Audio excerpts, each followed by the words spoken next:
Hey, good Thursday morning, everybody. Welcome into it. This is the Volquest Mailbag Podcast. I'm Eric Kane with Austin Price, Rob Lewis, and Matt Ray. Big thanks and shout outs to Exterior Home Solutions for making this coverage possible.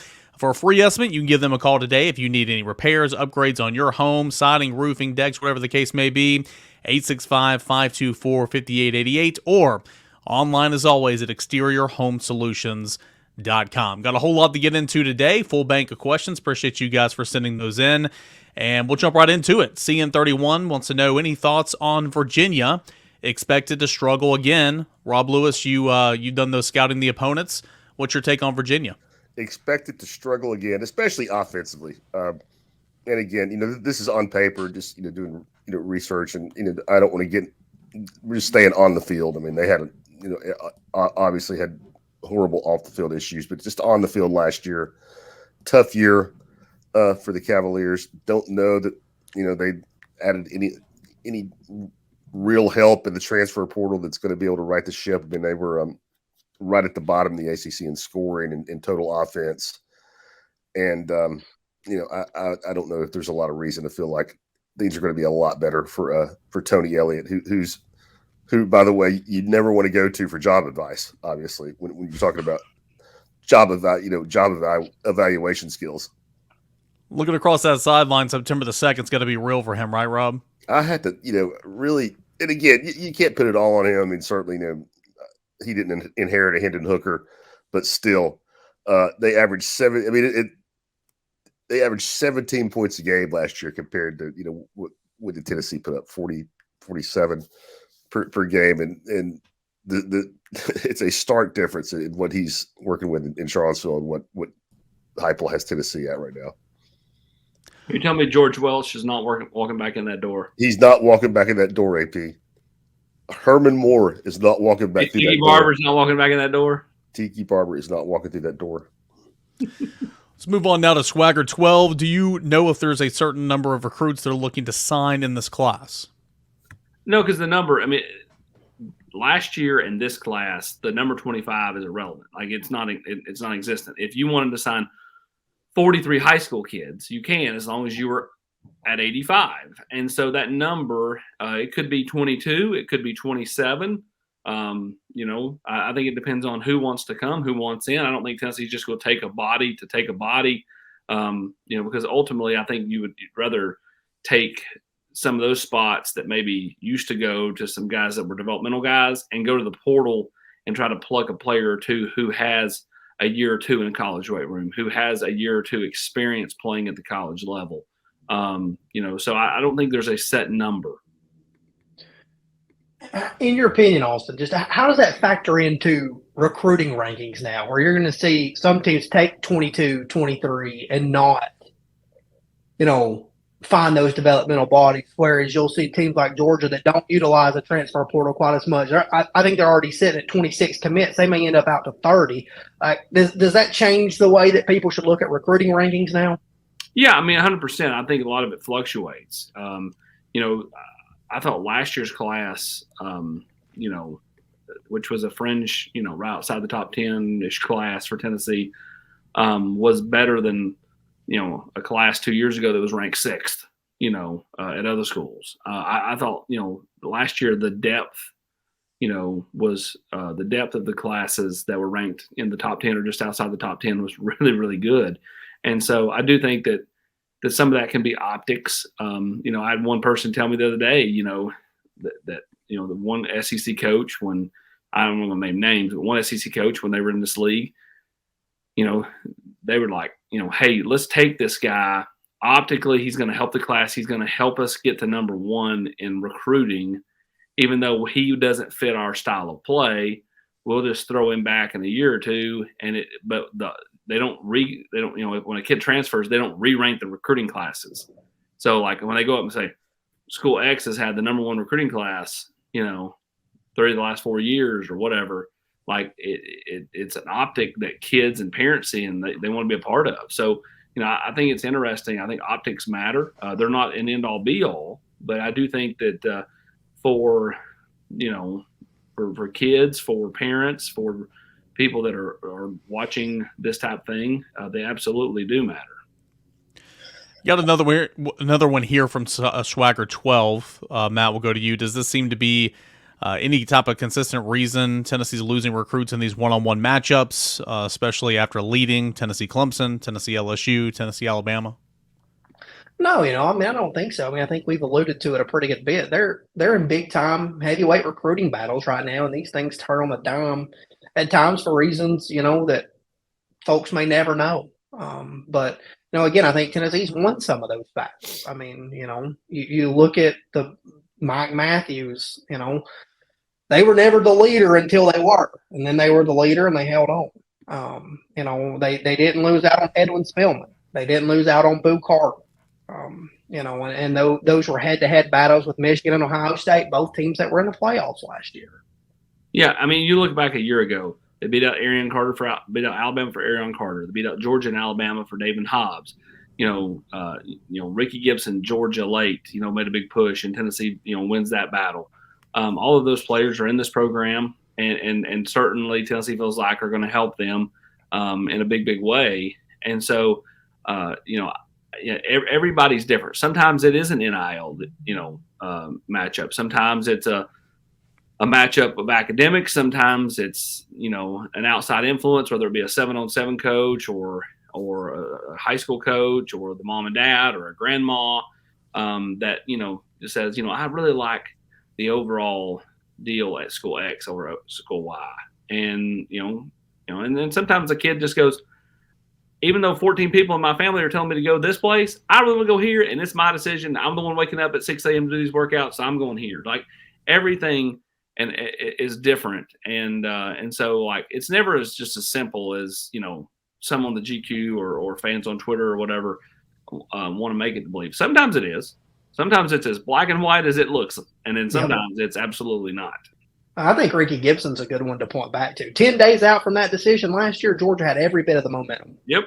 And, he ended up in Knoxville. Let's go to Hank Vol 63. Tennessee's got a ton of seniors and redshirt seniors. How much of a positive impact will that have on the number of wins and losses in 2023, Rob? I'm a big fan of getting old. Not getting old with a bunch of stiffs, but I think maturity and having veterans in college sports is a huge benefit. I mean, you see it every March in basketball, and I think the same thing in football. If you got a couple 6-year offensive lineman, defensive lineman types that have been around the program forever, I think that's a big advantage. Rob, who just said, quote, "I love getting old." Also, when playing golf with Rob and he's out there trying to warm up on the driving range and like he's got 3 cracks in his back popping and everything, is going, "Oh, I hate getting old, AP." Smooth as silk. No, that's your hair. That's smooth as silk. Some of us don't even have any left, but you, my friend, salt and pepper forever, baby. D and Tubby wants to know what are y'all's thoughts on the Purdue Collective and the Black and Gold website partnership? Do you think this is a one-off or the direction things could go in the future? I mean, I do think that you could see it happen more and more. And their deal is you pay $20 a month or whatever, and you get access to that website plus other things. And that's something that we know.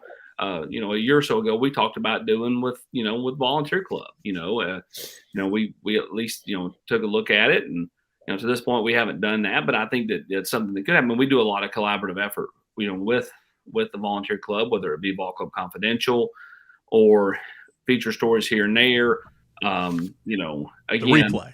Yeah, not everybody is going to be a fan of how college football is headed. I get it. I mean, I think that, fundamentally there's some real flaws in the system, but the system is the system right now, and everybody's got, everybody can play by this set of rules, and if you're not, you're getting passed. So, I think you see this probably more and more. Is it going to be something like where every 24/7 on 3 rivals, site is affiliated with a collective? No, I don't believe that, but I do think that you'll see it probably more than just once. Matt, let's go to you for this one. Cavs BSB 16. Where does Tennessee turn to at defensive tackle and offensive tackle? Excluding Warren, I guess. Is it going to be mostly the transfer portal? Yeah, I mean, so when you look at defensive tackle, there's not a lot of names on the board, and They'll bring Dennis White in this weekend, and that's a guy they'll learn a little bit more about. We'll see what they choose to do there. But he's got a good frame. He comes from a high school that they're familiar with, so they'll at least take a deeper look at him. They'll continue to look at Nazir Smith, and then we'll see. With Aiden Breland, you needed to get him here this weekend, did you not, AP? I mean, but if you can get him back in the fall, maybe you have a puncher's chance. But that one's always been a long shot. So. Outside of that, they'll look to the transfer portal. We'll see what pops up in JUCO in the fall. But, an offensive tackle, Bennett Warren's still on the board. We'll see when he does something. And then outside of that, again, I think you'll look to the transfer portal. We'll go next to I miss Demarius Moore. Through 2 years, we haven't seen running backs involved too much in the passing game. Do you foresee that changing? Is this a matter of Josh Heupel's approach to his offense, or is this more about Hooker's chemistry with the wide receivers?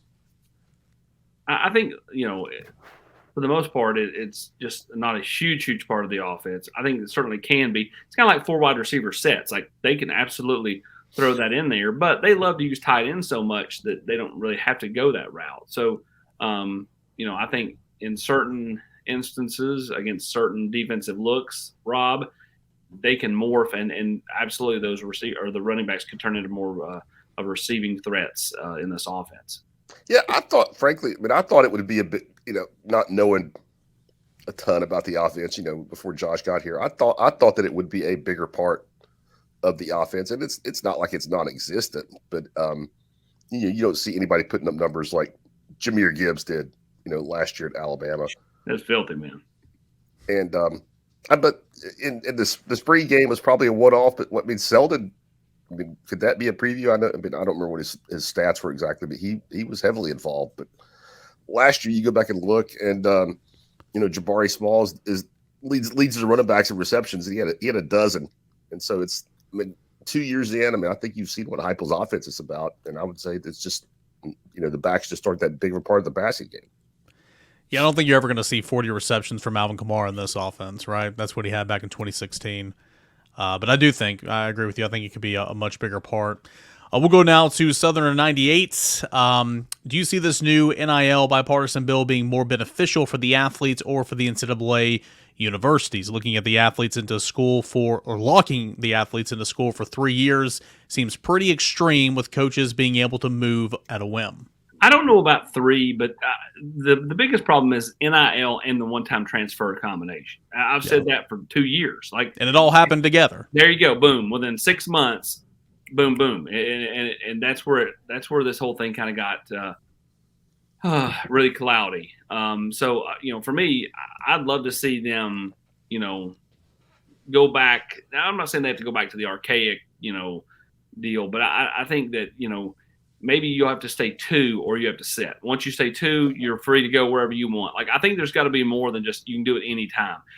There's a lot of chatter out there amongst high school coaches in the state of Tennessee right now about the NCAA passing a one-time transfer without having to move. But Rob, your kids just come out of the high school ranks. So think about that.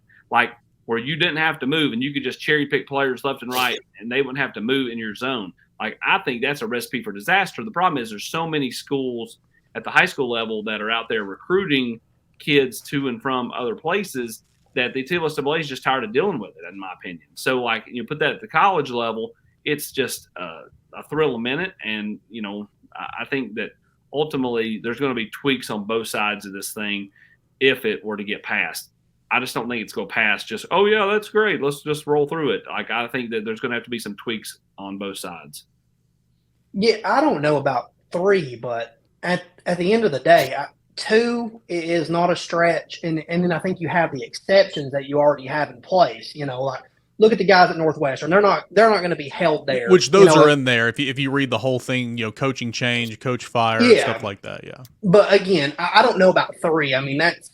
That's a while, but I don't think 2 is out of the realm of possibility. And if you want to take your chances and transfer before that and apply for immediate eligibility, then you do that. But there has to be some fine line there that you can figure out.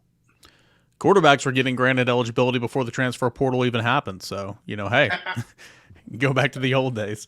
I'm sorry, when you look at that when you look at that instance and the quarterbacks that, they had whatever their circumstances were, but then Luke Ford gets the nod to go back to Illinois. I mean, that told you there that the system was broken. Yeah. Yeah. Grandfather's in terrible shape. Yeah. He can play, but Justin Fields, sure. Yep. Yeah. Let's go to Nader Tater 1996. Matt, let's go to you on this one. Chaz Nimrod, Caleb Webb, Nathan Leecock. Who was the highest long-term upside? Who is the best career at Tennessee, and which one is most likely not to be on the roster next year? That second wave of receivers here at Tennessee. Our bench cut, baby. Do it.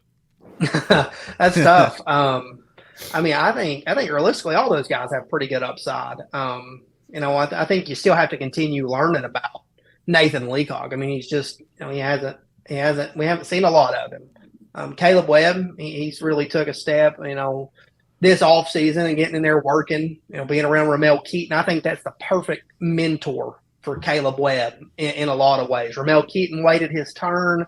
They're very similar personality-wise. I think that meshes in a lot of ways. And then Chaz Nimrod, I think he's a little bit more explosive than the other two, maybe, in some different ways in the downfield situation. So I don't know. I couldn't start bench or cut those guys. They're all pretty similar to me in a lot of different ways. Read the second part of it to me again, Eric. What it wanted to. Which one's most likely not to be on the roster next year? Because that's the thing. I was going to go to AP on this. Like, we've seen the last two offseason going out and getting a wide receiver. That's great. Potentially after this 23 season, by Brew, you're definitely not going to have Ramel Keaton. Potentially Thornton's gone. Are you going to see this wave come up, or are you going to try to get multiple receivers from the transfer portal? Well, for me, I just think that, if Tennessee's receivers have another really good year, and why would they not, right? Like, why would any of those guys leave? Like, yeah, that's where I'm at. They're in line to step into that role a year from now. Now, who's the most likely to leave? I'm going to lean Caleb Webb just because you don't hear as much buzz about him, and he in year 2 in the program. But I have no reason to believe that he's going to leave. Like, I just think that why would he leave? I mean, he's only a year into the program.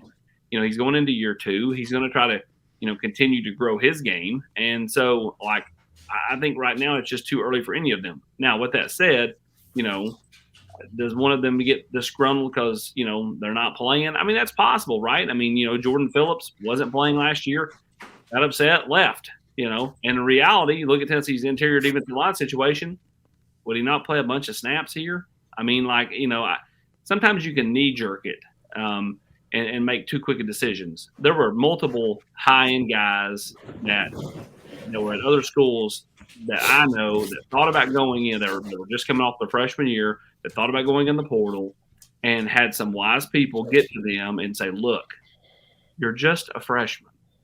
Like, quit thinking that you've got to play right away or you got to go transfer. Like, that's just not a smart decision. And so, like, the biggest thing is having the kind of those mentors around players. But if you said, who do I in the short term, I think it's Chaz Nimrod with the most upside. Long term, could be Leacock. But I think all three definitely have talent, as Matt said. All right, we got plenty more questions to get into, but first, he's not here today, but our friend Brent Hubb's going to tell us all about exterior home roof again, baby. Your roof, it's the most important protection against nature for your home or your business. That's why I trust the experts at Exterior Home Solutions. This wouldn't be a Volquest production if we didn't see that face or hear that voice, right? AP, I just think about Humpty Dumpty every time I see that commercial. How many pieces? If you had only been there when he was coming back down the ladder. I mean, we've told that story a bunch, but it was thrill a minute. And I was AP, while we're on break here, how many times did you get to see Barbie this weekend? 0. I took my kids and I went to no way. My kids and I went to Indiana Jones last week, and then they stayed at my parents' house this past week. Appreciate Craig and Sherry watching them. The wife and I went and saw Sound of Freedom, but have not seen Oppenheimer, have not seen Mission Impossible, and have not seen Barbie. But I would definitely go see Mission Impossible and Oppenheimer. Have no desire to go see Barbie, but I do understand why it is getting a certain level of interest because it's kind of like the one movie a while back. It just kind of brought out the feels for our generation. All right, let's go to CN31. Rob, all the wide receiver hype is centered around Squirrel and Thornton, and I feel like people are overlooking Brew McCoy, who is poised to have a step like Tillman or Hyatt. First off season with some consistency in the team setting in several years where he can just focus on improving his body. I would agree with this poster, Rob. I think Brew McCoy, he was just always there last year. Everybody forgot about him. Sometimes Hendon Hooker didn't look that way, but he was there. Second on the team in receptions and all that. He was kind of steady Eddie. Yeah, I mean, I'm not forgetting about Brew over Squirrel, don't get me wrong, but if you see Dante Thornton out there on the practice field, I mean, you can see what the buzz is about. But I don't think Brew's a forgotten man, at least for me. I mean, 50 catches, 600 plus yards. I mean, in the SEC, just coming in, and he's a brute, man. I mean, he is a big guy. I would look for him. I think Thornton's going to be electric, but I think Brew will be your leading receiver. Yeah. Catches wise. I'm interested too. I mean, Joe is so close to Ramel. I thought one of the interesting quotes from SEC Media Days is when Joe talked about how quiet Mel is, and when they went on that trip to New York with Spire, that Ramel kind of came out of his shell. And the most he's ever seen, that Joe's ever seen him talk, and just all these different things. I mean, like, you start having little breakthrough moments like that with teammates. And I think that's where you really start to cultivate a really close relationship. And for Joe, I think he's always had that with Ramel. I think he's developed that with Brew. And then, again, Dante Thornton watched that Orange Bowl and said, I can run. This guy can throw it a mile. Let me go let him throw it a mile to me. Let's go to line time 0423, kind of on that Brew McCoy subject. What would be more impactful for Tennessee this year? Brew McCoy being all SEC, or the same for Aaron Beasley? I think they can mix and match receivers, and each game somebody could be really good, Rob. But if you had an all SEC linebacker, they go a long way. Linebacker on the defensive side, I think goes a long way. Yeah. I don't have anything to add. I agree with AP. All right, let's go to Fogman615. Nissan Stadium will have a week to potentially alter the new turf after the Titans play the Patriots on August 25th in exhibition play. Will we see the power tee and checkerboard, generic Nashville items? No changes to the hash bar. No changes other than the hash bars. What's that turf going to look like, AP? I'm pretty sure it will be because I think it's considered a Tennessee home game. They just had to play it at a neutral site. So I'm pretty sure that it will be power tees and orange uniforms and all that and checkerboards. Now, I'll have to ask to find out, but I'm pretty sure that's how it would be. I think it definitely will have a Tennessee flavor to it. Athron wants to know, he's got a couple of questions. Matt Ray, any new tight end names out there? No, not to speak of. I mean, transfer unless Roger. Yeah, unless Roger is going to be the transfer portal. The longer it goes, the more likely it seems like Tank is not going to play at safety. And AP, I mean, you got to figure out legal situation. But I mean, if he's healthy, he's had a good summer. If he's out there, I mean, he's going to play some no matter what, and it's his job to lose, I would imagine. He's still around the team. Nothing has changed as far as his ability to, be a factor in fall camp, be a factor in the season. So as of now, as we head into this court date here at the end of the month, as of now, at full speed go for McCullough to be a part of this football team. Last one here from Athrun, more for Rob and AP here. Give us some of the best UT all-name teams. Essentially, got some funny names. The only one I could think of is Jim Bob Cooter and a current 2024 prospect that Tennessee's obviously in on, but kind of far out there. King Joseph Edwards, I think, is a great name. Yeah, I mean, Jim Bob Cooter. I mean, does it get any better than that? I mean, I'm not trying to search here. I mean, like David Yancey. I mean, like, I don't know. All right, we'll go to competition orange. Given the competition and relative lack of high-end talent that seems to be involved in football portal recruiting, is relying on transfers truly an effective alternative to missing on high school recruits that are high on your board? No, I mean, Matt and AP, you guys know better than me, but I don't think so at all. I mean, I think it's a pick. You can fill some gaps, but that better not be your bread and butter. 100%. Can't live there. Yeah, you can't live there. I mean, it's that simple. You can find a stopgap, but you can't live there. You want to get high school kids that fit what you're doing, and that you have plenty of time to evaluate and bring them in and develop them. Sam Smith, 2233, rank these 4 quarterbacks on Tennessee's schedule. This is a good one. Graham Mertz, Spencer Rattler, Connor Wagman, or Devin Leary? I mean, if Tennessee gets what they got last year in Columbia, it's Spencer Rattler by a long shot. It's not even close.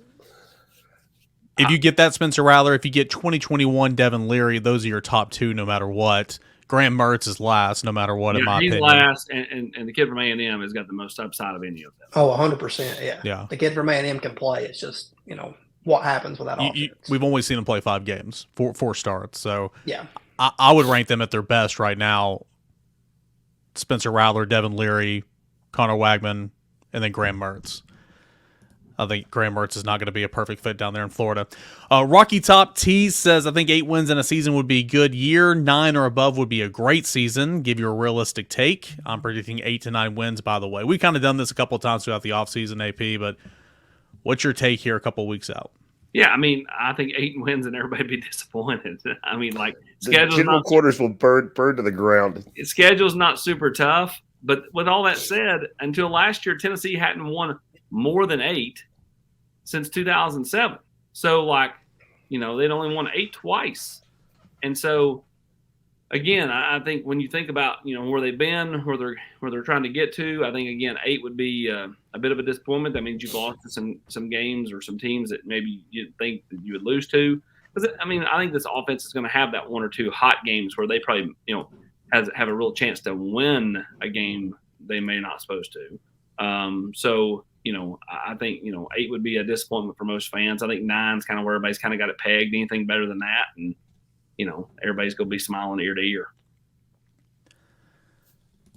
All right, let's go to Grover Levy. This 24 class seems to be more unpredictable than previous classes. Do you see this as an anomaly, or do you think this is the new normal? I think it's the new norm, Matt. I think the biggest thing is, and I saw somebody say, AP's even contemplating, this is a profession now. I was joking about that. But, this class has been more of a headache. I think a lot of them, you've seen it the last couple of weeks, they don't like the prediction stuff, and that's why twice in the last 2 weeks you've seen a kid call a reporter that puts a prediction in and ask them to take it down because they don't like it. Kids have always not liked it, but they've never felt more empowered than they do right now. They feel like they own a lot of the power in their recruitments and their careers because of NIL and all these other things.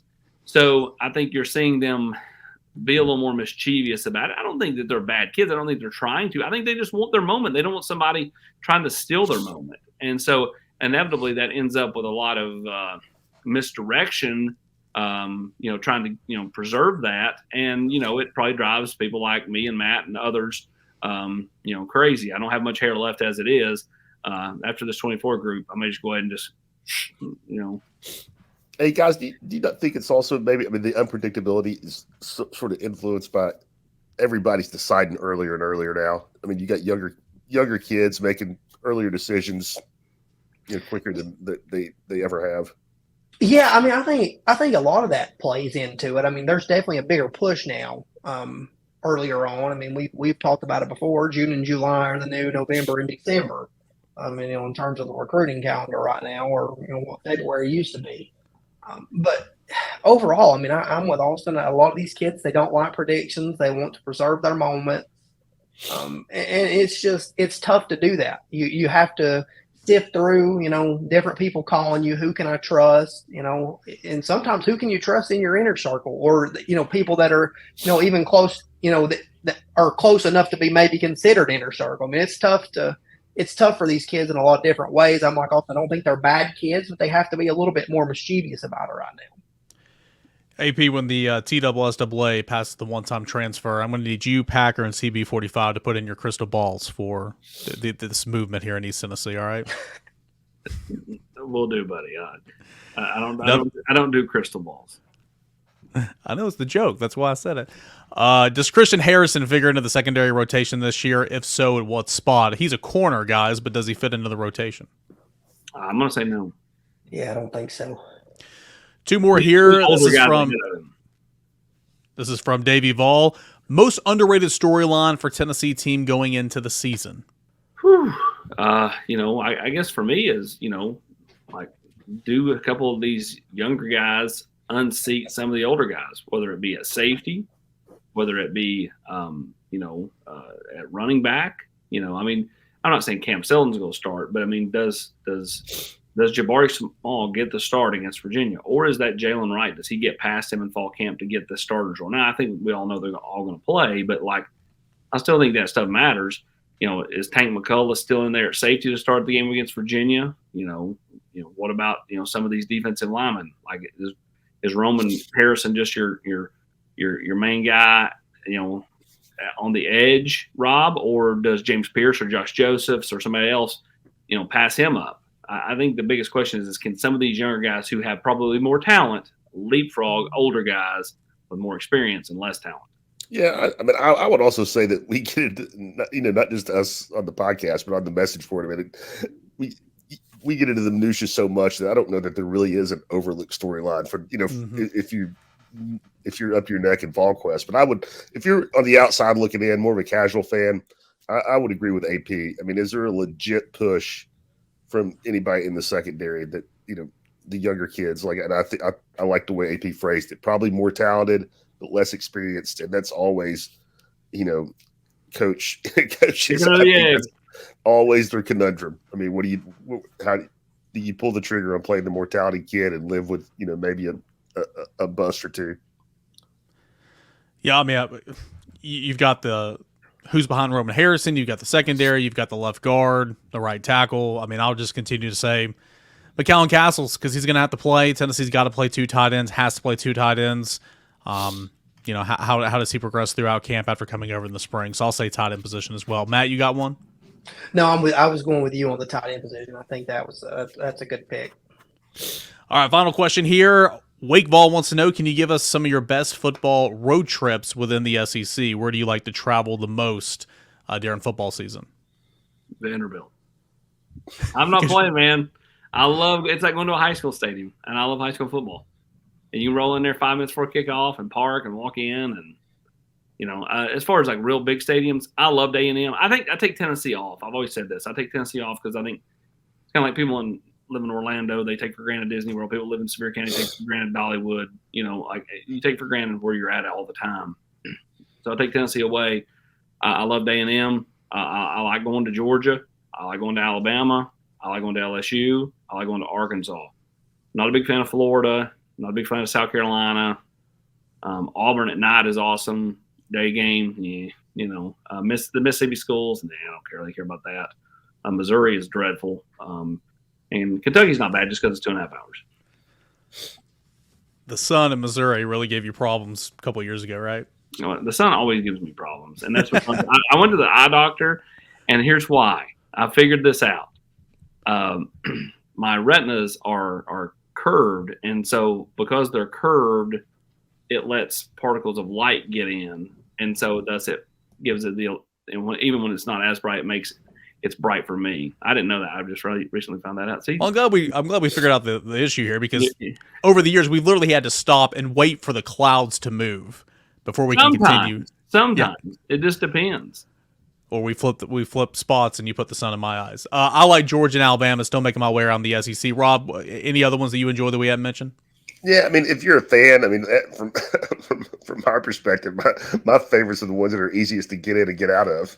But if I'm a fan, Georgia and Alabama, man, if you want to go, I think the tailgate seat in Athens for me, it would be at the top of the list as far as fan experience. Yeah, I wish Death Valley. I know Tennessee was glad that it wasn't, but I wish Death Valley last year would have been at night.